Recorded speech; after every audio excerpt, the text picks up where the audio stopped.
Hey, what's going on, everybody? Welcome back to the channel. Today we are out on this lake in Arkansas and it is full of wood and the water temps are like 62, 63 degrees. So we know that there's fish probably up spawning right now.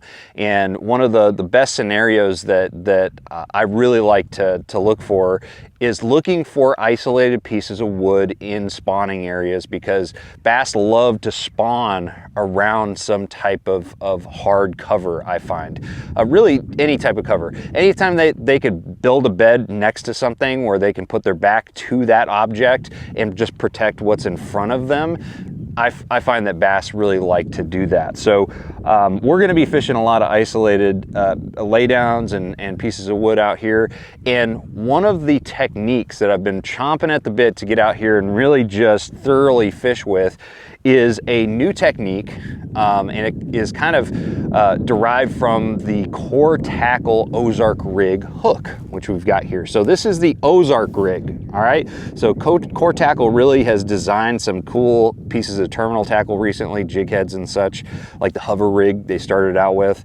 But this one right here is one I'm really excited about because I feel like it is going to outperform a Texas rig in a lot of situations, and it's as weedless as a Texas rig, but it has very unique qualities to it that completely change the action of the baits that you're throwing.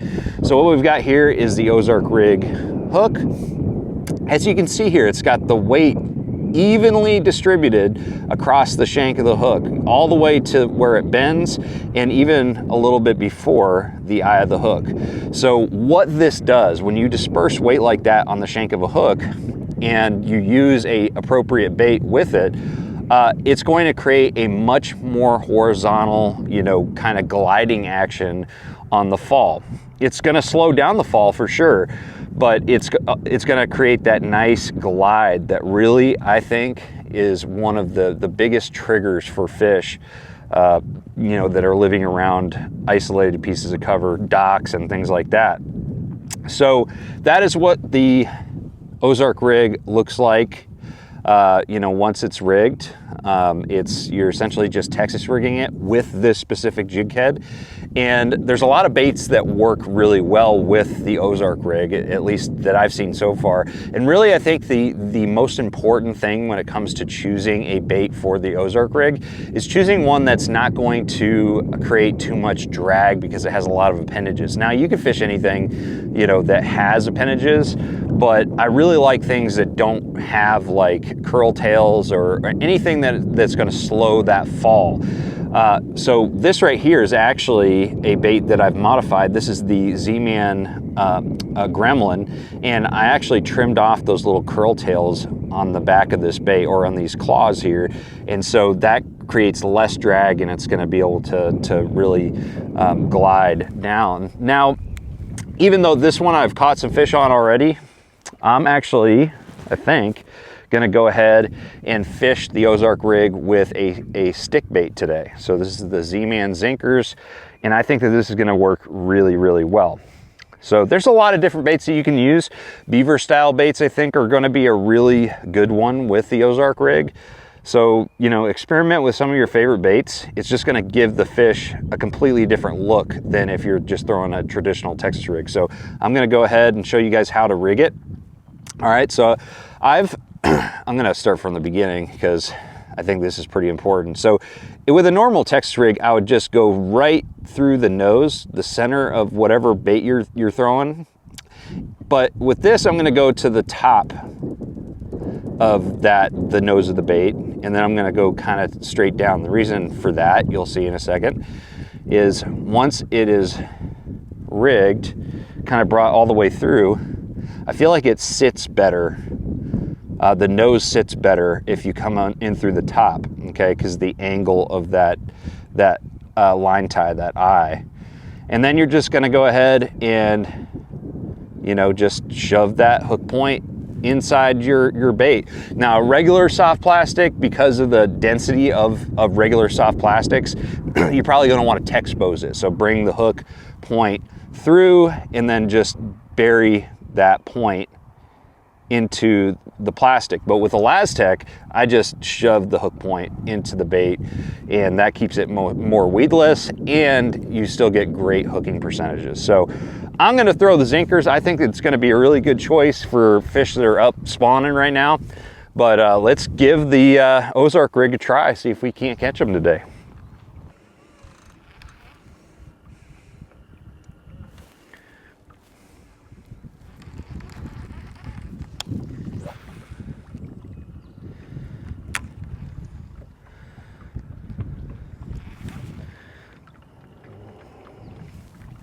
There's a fish. Woo-hoo-hoo. Almost sent him right into the camera. Little tiny guy. But he wanted the Ozark rig. Just right off of that, that lay down there. That was actually pretty close to the root wad. Cast back over there, see what happens.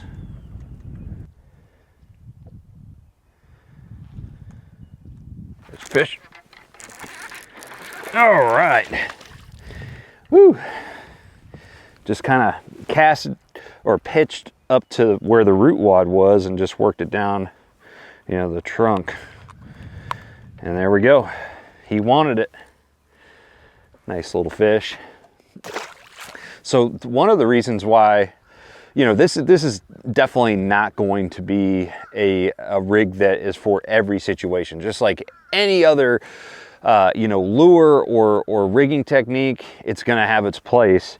And to me, when I'm looking to fish the Ozark rig or anything that has this sort of glide, which, I mean, there's not many things out there that will glide like this or cause a bait to glide.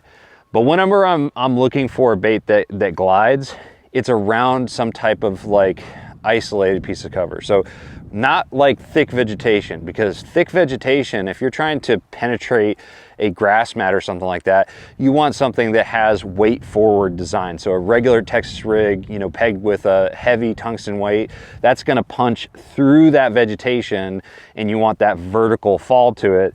But if you have like a stump or a piece of isolated wood, or you're casting around docks, you've got plenty of open water for this bait to go ahead and have that horizontal fall. It has a wide, you know, area where it can have that, you know, fall, because it, from where you cast it to where it ends up hitting the bottom, you know, it could be several feet away, you know, depending on the depth, because it just has so much of a distinct glide. So that's the reason why it's not going to be perfect for every scenario. But if you have isolated cover, you know, openings around that cover, this is definitely going to get you more bites. At least that's what I think, because for years I've known that a bait with a glide gets a lot of really good bites under certain situations, and this is definitely the most pronounced glide action I've ever seen with a soft plastic, just because, other than the flying lure, back in the day when they used to have the flying lure as seen on TV, like that was a very similar type situation where it glides like really, really well.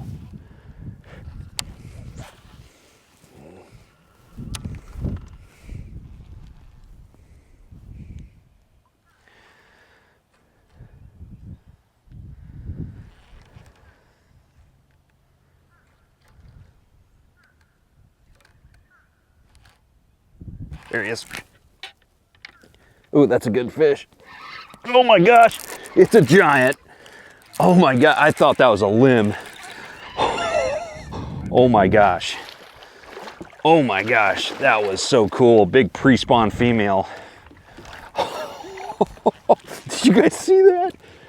Oh, here we go. There we go. Look at that fish. Oh man. Look at that Ozark rig. She chomped it. Dude, that was wild, because I was kind of feathering it through.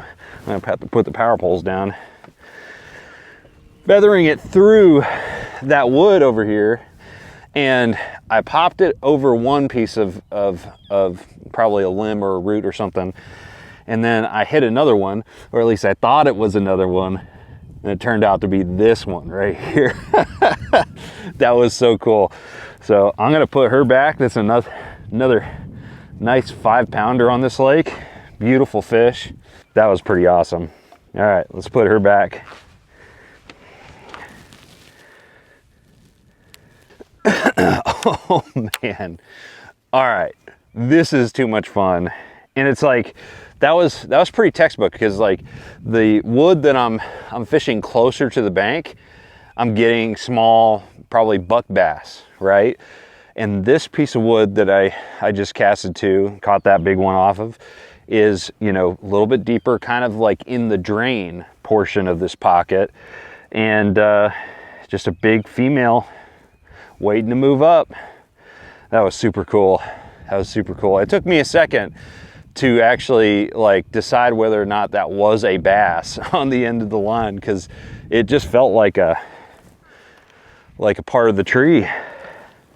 Woo, I'm out of breath. That was too much fun. Oh.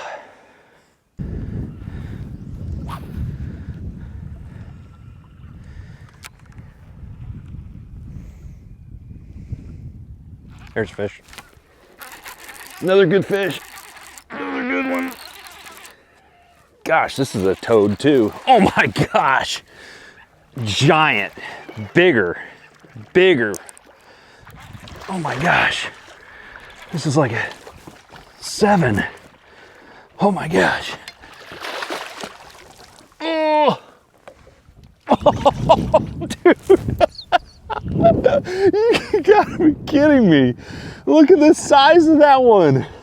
On the Ozark rig with the Zinkers. That is, dude, that's incredible. Oh my gosh, this is so much fun. Right, the top in the mouth. Man, that is wild. That is so cool. It really doesn't surprise me that much, because it's just such a great, unique presentation that the fish just don't see that kind of fall very often. All right, let's put her back. Oh my gosh. Talk about perfect scenario for big pre-spawn fish. I think that honestly, we've got a wave of big pre-spawn females that are starting to stage on all this like deeper isolated wood. And whew, I'm out of breath. That is too much fun, man. That was like 6.5, like legit 6.5, maybe 7 pounds. So biggest bass I've caught on this lake for sure. The tackle that I'm using today with the Ozark rig is, I'm fishing a lot of pretty much the same tackle I would use with a Texas rig in this scenario. Using 20-pound test fluorocarbon. This right here is Seagar Abrase X that I'm using today, just because you want something that's very abrasion resistant around this this wood cover. And I'm fishing fairly heavy, a wood cover, so I wanted that 20-pound test. But a lot of times I'll fish it with a 15-pound test. That's a really good one if there's a little bit less cover. But today we got 20 Abrase X on there, and we're fishing it on a 7.3 medium heavy all-purpose series rod from Fitzgerald, and this is actually a 6.5 to 1 gear ratio, but usually I use a 7.2 or like 8.1 to 1 gear ratio. That's what I'd recommend. Not 6.5, but that's just what I have it on. But that is the tackle. And of course you'll find all the links in the description for all those affiliate links.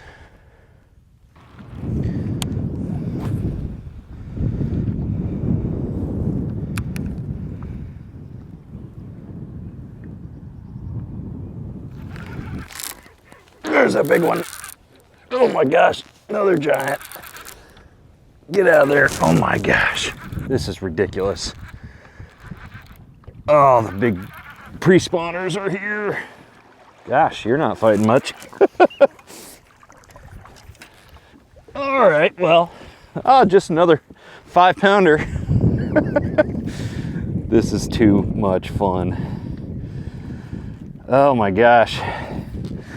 It's just like all the stars are aligning for an awesome bite on the Ozark rig. Put that one back. I mean, we are compiling a bag right now, that's for sure.